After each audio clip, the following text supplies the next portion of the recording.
way too many people that never discover what they're for until they've been given the bad news of cancer or some sickness. I'm around way too many people who never choose to begin to live till either their life is on the line or somebody they know that their life is on the line. And so the whole idea that caught me this summer was on a road trip by myself up to Denver where I was doing a wedding for an amazing couple, was just what would happen to people. What would happen to not just people, but what would happen to people who knew God?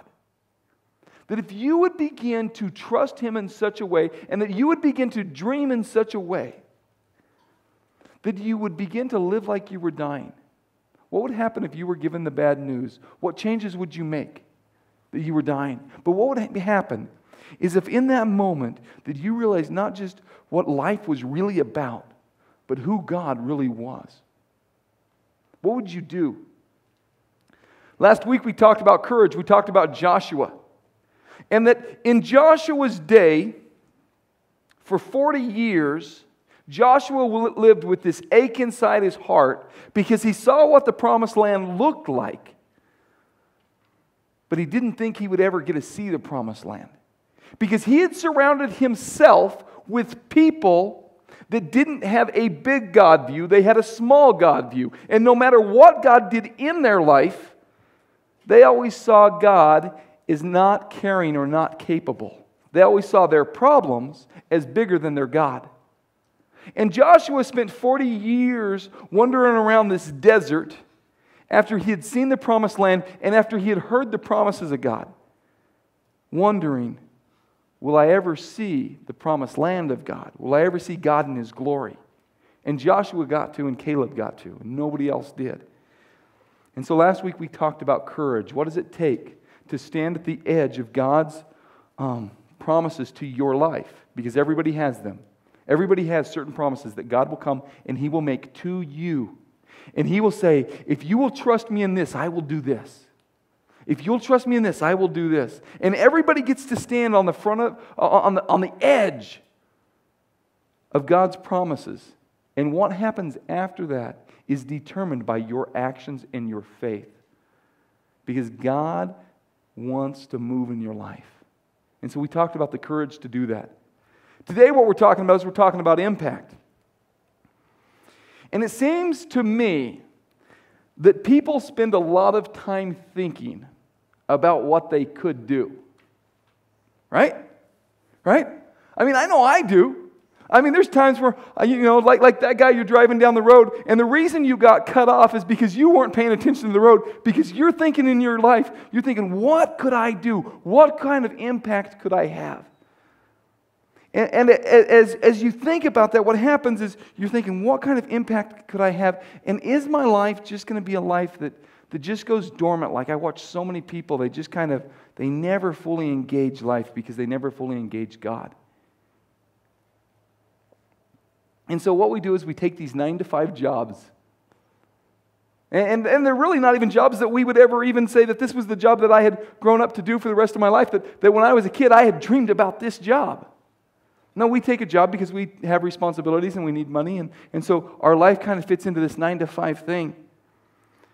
And if you were if something happened in your life, maybe you won the lottery, maybe somebody inherited some money to you, or whatever, or maybe you just got so sick of doing what you've always done, and you got so sick of just living, and you decided that it was time to quit breathing and start really living.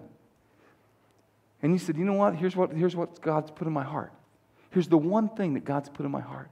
And I don't care if it kills me. I'm going to do it. What would be the one world problem that you would choose to change if you could? Have you ever thought about that? Have you ever looked at a situation and said, man, I wish I could just drop it all and go do that? What would be the one social injustice that sets your heart ablaze, that when you watch that social injustice happen, you think to yourself, I just can't stand that anymore. I got to do something about it. What would be the one significant stand that you would like to take because you're so tired of watching people bow down to something that's ruining their life. Maybe it's alcohol, maybe it's abuse, maybe it's divorce, maybe it's teen pregnancy. If you got to impact the world in which you live, what kind of impact would you choose to have? You see, here's why I love the Bible. I love the Bible because it's not just a bunch of stories, right? It's not just a bunch of writings. It's not just a bunch of stuff that you read, and it could be good for you or it could be good for me, but it doesn't have to be good for you, because the Bible is a book that was given to us by God, that when we read it, it doesn't just have life impact. It changes the very foundations of who we are. Last week we talked about Joshua 1. And we went through Joshua 1 through 9. And I read this passage to you, and I love this passage. It says, "Be strong and very courageous. Obey all the laws Moses gave you. Do not turn away from them, and you will be successful in everything you do." That the Bible promises that if you and I have the ability, if you and I have the courage to trust God in such a way that when He makes a promise to us, we have the faith to walk in it, that God will hold true to His promise. And so what happens in 1 Samuel 17, what we're going to talk about tonight, is the story of David and Goliath. And the story of David and Goliath goes like this. If you don't know the story, there's this kid, and he's about 15 years of age. His name is David. That would be the David part of the Goliath story. And that David gets the word from his father to take some bread and some food to his 3 brothers who are in Saul's army. Saul is the king. And what has happened is Saul has been at battle with this group of people called the Philistines, and they battle all the time, and they're battling again. And Saul's army is set up on one side of this valley, and the Philistines are set up on another side of the valley, and they are opposing each other. And every day, get this, and doesn't this just seem like a 9 to 5? Every day, both sets of troops gear up, they get all their stuff on, and they go running out to the valley, and all day long, they pretend like they're at war, but nobody's really fighting. And they chant, and they cheer, and they call each other names, and there's this big, loud noise, but there's no action. Nothing's really happening. They're just pretending like they're at war. And on this particular day, and this has happened before, David's father comes to him and says, "Hey, take some stuff to your brother. Take some stuff to your brothers." And he goes up, and he gets there just as both armies have put on all their gear, and both armies are heading out to the edge of the valley to chant and to yell at each other, to pretend like they're going to go to war. And he gets there just in time to actually see his brothers. And he begins to ask them, "Hey, what's going on? What's going on?" And he gets there, and as he gets there, they move on because they're the brothers, and they're not paying attention to him because they have a battle to pretend to fight. And when they get there, he watches this giant come out. Goliath is over 9 feet tall. This is really funny. This is a side note. This is a rabbit trail. When I taught this story to a bunch of 3rd graders in Denver, I borrowed some stilts from my friend, who also gave me a huge sword. And as I was teaching this story, I had put the stilts on 3 feet because I'm 6'2". That makes it 9'2". And just as I was telling this story, I tripped with the sword in my hand and threw the sword into the crowd. 3rd graders went everywhere. It was absolutely funny. And then as I lay on the ground, this little 3rd grade kid says, "Hey, he died just like Goliath." That's true. And I wanted to kill him, just like Goliath. But just as this whole thing happens, David watches. Let me get through the story. David watches, and he looks out, and he sees this guy, Goliath. And Goliath comes out, and he begins to curse the armies of Israel. He begins to not just curse the armies of Israel, but he begins to curse their God, which is his God, which is your God. if you've ever placed your faith in Him. And it offended him so deeply that a 15-year-old boy said, I've got to do something about it. I can't just sit here and watch this thing happen. And to make a long story short, he ends up in the king's presence. And the king says, what, are you kidding me? First he offends his brothers because he tells them that he's going to do something about it. And he's just a little kid. And then he ends up in the king's presence, and the king literally says, what, are you kidding me? You can't do anything about it. You're a kid. And he's 9 foot tall. And David turns to him and says, hey, listen, first of all, I know who my God is. I have faith in my God. And second, that God has given me favor, and that when I'm watching my father's stuff, his sheep, that I've been attacked by a lion, and I killed the lion with my bare hands. And I've been attacked by a bear, and I've killed the bear with my bare hands. Surely I can kill this guy. I can take this guy out. And what I think is interesting is he goes and he picks up 5 stones. And as he picks up 5 stones, a lot of historians will tell you that he picked up 5 stones because he had such faith in God that he picked up 5 stones because not only did he know he was going to kill Goliath with one of them, but Goliath had 4 brothers. See, I don't believe that at all. I believe he was scared to death.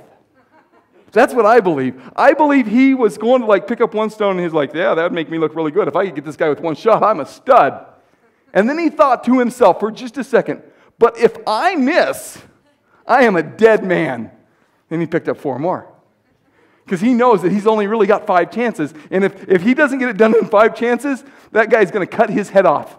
And it's all over. And I believe this.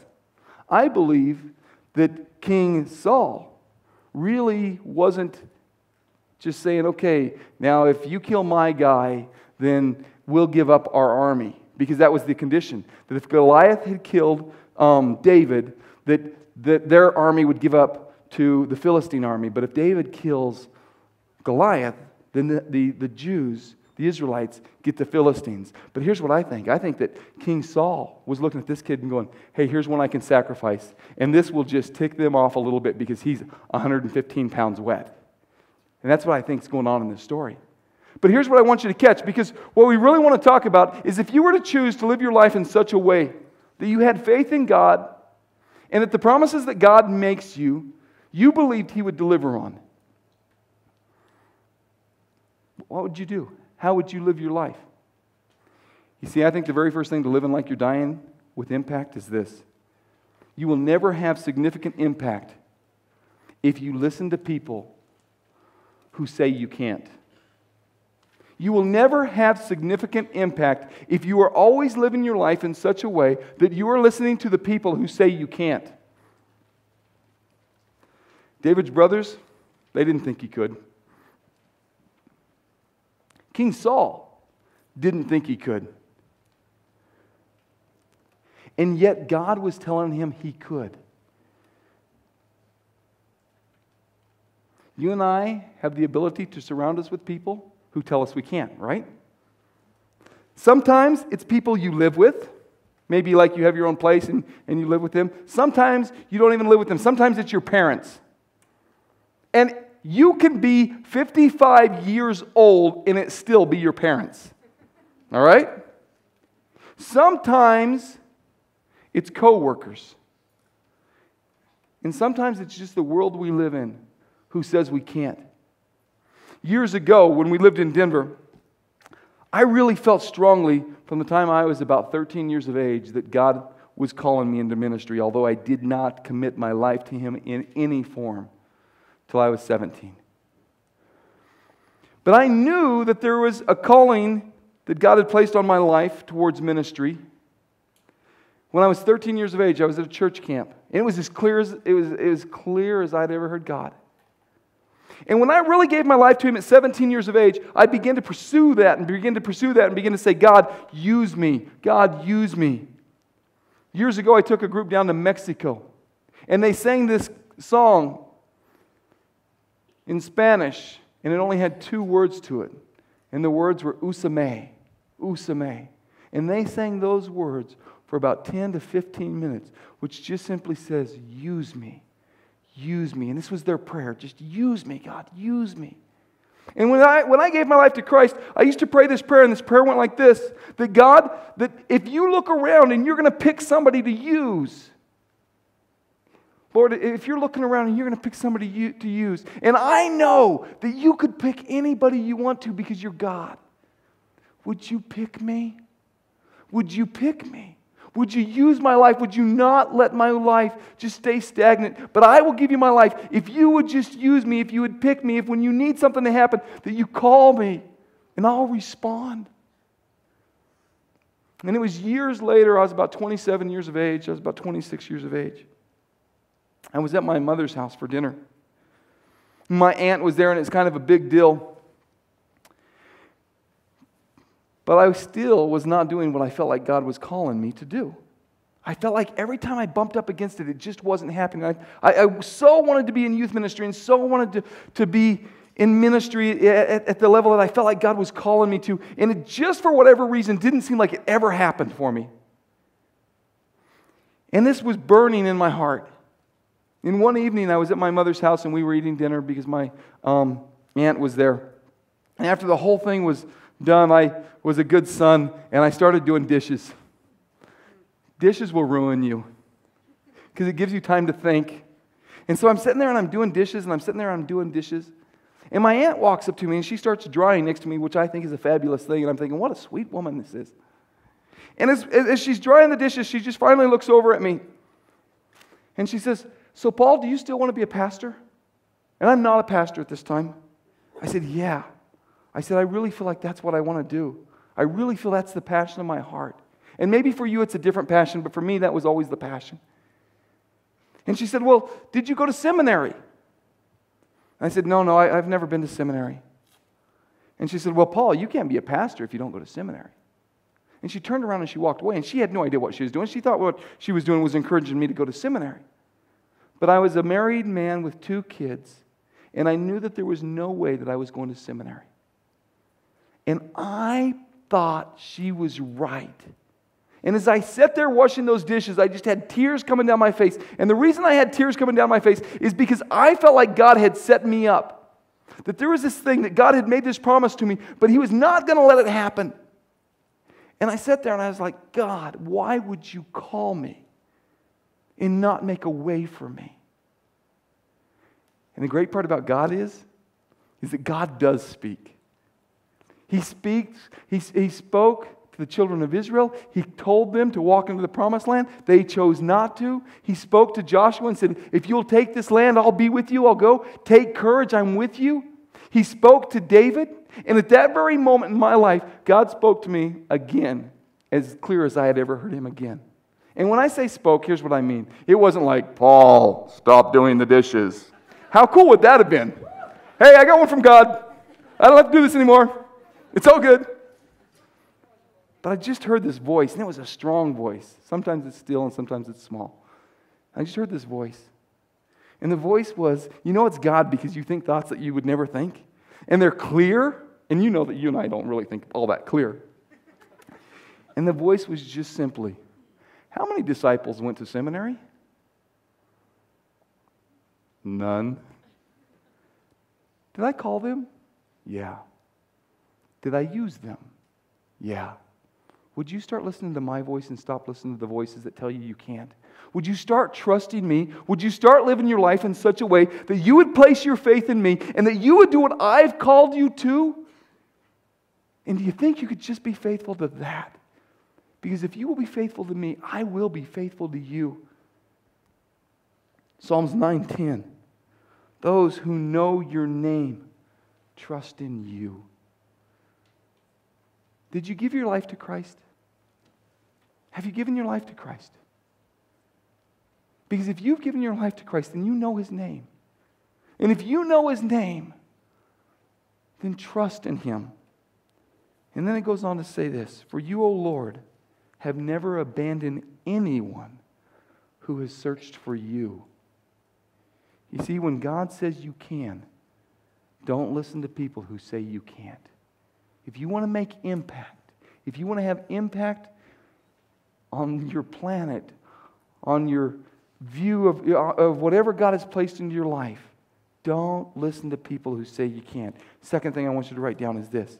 When you live like you're dying, you need to understand that you will never have a significant impact making half-hearted decisions, making half-hearted efforts. You will never have a significant impact making half-hearted efforts. I believe that when you give your life to Christ, it is going to take everything you have. That because God gives you a word, or God gives you a promise, or God gives you a vision of your life and where it's supposed to go, it is not going to be an easy trip. It's not going to be an overnight trip. The children of Israel, standing on the edge of the promised land, they had the promise. But they only had half-hearted efforts. That David, when he stood against Goliath, 9 foot tall, this was not going to be a half-hearted effort. You see, in verse 1 through 9 of Joshua that we talked about last week, it said, I command you, be strong and courageous. Then catch this. Do not be afraid or discouraged, for the Lord your God is with you wherever you go. Now, catch this. This is interesting because he says, be strong and courageous, and do not be afraid or discouraged, for the Lord your God is with you wherever you go. And that means this, that when you are discouraged, the Lord your God is with you, and you're going to be discouraged. When you're afraid, and what happens is you get to be afraid and you think, what am I doing? How did this thing even get in my heart? What kind of crazy idea was this? That God's with you. And when strong and courageous, that there's going to be moments when you're weak. There's going to be moments when you are a coward. Have you ever had cowardly moments? There's going to be moments when you're scared to death and when you're totally discouraged. But if you do not trust God, then you are going to live with moments of regret. You're going to live with moments of, I wish I would have. You're going to live with those moments where the whole children of Israel sat around and probably said, man, there was this one time. Man, there was this one time where we saw God move. It was really cool. He split the Red Sea. We walked across on dry land, and it was cool. As they ate manna instead of bread. Because they're living with the regrets. They're living with the one time. There are going to be these moments where once I had this chance, and I had this opportunity, and I did nothing about it. Because I didn't trust God to be who He said He was going to be. Because I was living with half-hearted efforts. If you want to make an impact, you got to give full-hearted effort. The third thing I want you to write down is simply this. You see, you will never have a significant impact if you see your problems as bigger than the God you serve or the vision He's given you. What has God spoken to you? What's God put on your heart? What's God placed on your heart? I love the fact that at the end of this service, we're going to pray for our worship team. And we're sending part of our worship team, a good part of our worship team, over to Fiji. They're leaving on Friday. And it all came because the people of Fiji started praying that their young people, their 20-somethings, would catch a vision for God. And that they would worship God in their style. And so as they started praying with that, they started connecting with the man that comes to our church. And in that connection, there was this vision that was cast. What could we do to go see a country alive and well in God's presence in worship? And he contacted our team. And so on Friday, we're sending our team, and we're going to pray for them at the end of this service. We're going to send our team over to Fiji, and they're going to spend about 15 days leading worship to 20-somethings on an island that has never seen worship the way we worship. How cool is that? And what we're praying is this. We're not just praying that we would teach a bunch of people a new style of worship because they're doing the hymnal thing still. We're not praying for that because God moves in that. We're not praying that our guys would just get to go over and make some contact with some people. What we're praying is this, is that people in Fiji in their 20s would discover God in such a way that they would come alive and commit to Him fully. And that we would believe that God is bigger than the problems that we have. And that God is bigger and big enough to carry out the vision that He's placed in your heart. Amen? And we're believing that God changes lives. What kind of Goliath-sized problems are you facing tonight? What kind of Goliath-sized experiences do you have in your life? You see, big problems are no problem for God. And you will never have a significant impact on the people in your life until you see your problems with the eyes of God, which aren't very big problems. 1 Samuel 17:47 says, "And everyone will know that the Lord does not need weapons to rescue His people." Because it's His battle, it's not ours. Romans 8:31 says, "If God is for us, who can be against us?" And 2 Timothy says, "For God did not give us a spirit of timidity, but of power, love, and self-discipline." I love this quote from Mother Teresa. It just simply says this. It says, "I shall keep the silence of my heart with great care, so that in the silence of my heart, I would hear His voice."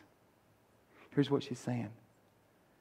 She's saying that I don't care what happens in my life. If I get big problems or little problems, I'm going to keep my heart so settled and so still that in the silence of my heart, I'm going to be able to hear God's voice. Because you know what? There is nothing more important than hearing God's voice. There is nothing more important than getting God's perspective. Don't just do great things. Do the things that God has called you to do. And the fourth thing that I want you to write down is this. Don't just do the things you love.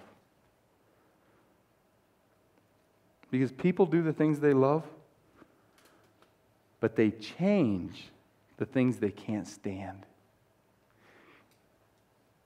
You see, you're going to have greater impact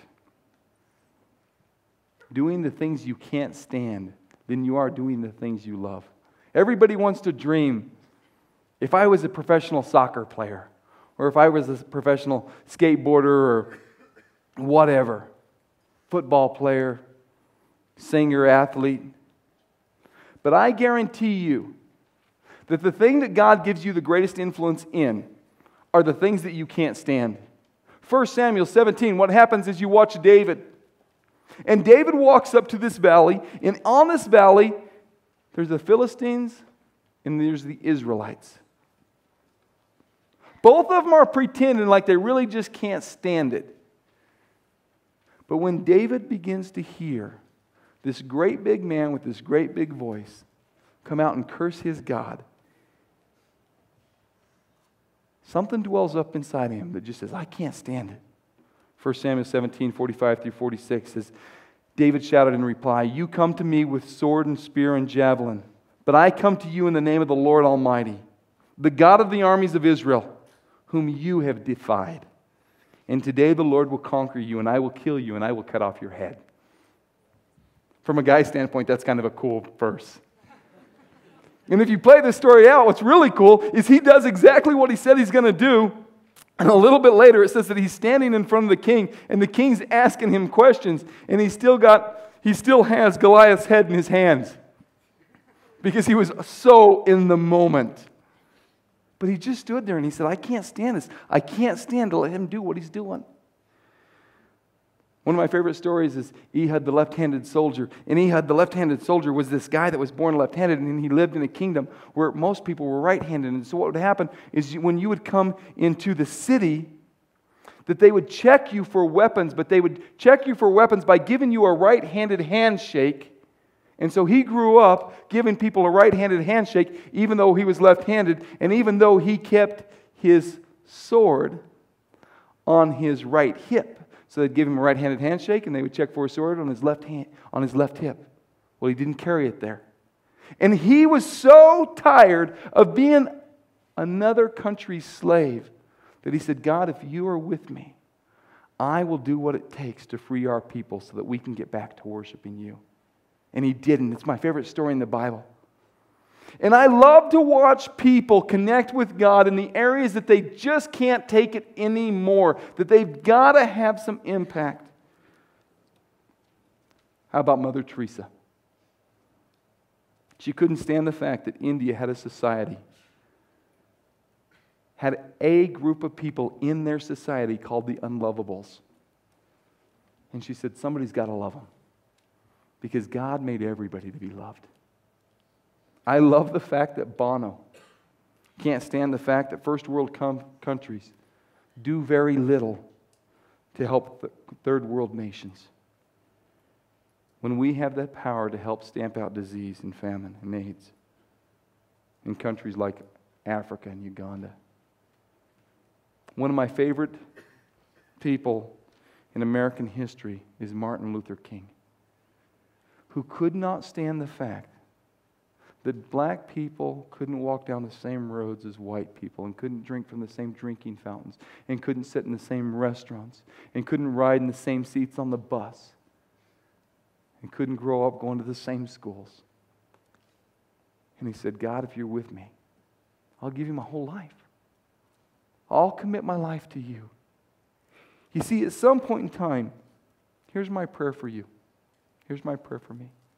At some point in time, we got to stop being on the edge of God's promises.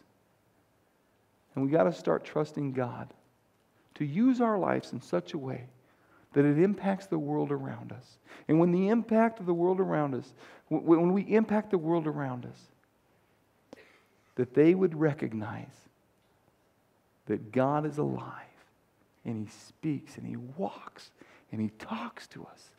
And He's madly, deeply in love with us. And He's not just here to just walk amongst us. He's here to change lives. I'd like for you to watch the screens above and listen to this song, and listen deeply to the words, and let God penetrate your heart, and let God call you out to make an impact and to use your life. And maybe, just maybe, that as you hear the words to this song, that maybe you would be like the Spanish people that I talked about earlier in the service, that literally for 15, 20 minutes, they just sang the song, use me, úsame, úsame. That's not the words to this song, but that might be the words to your heart.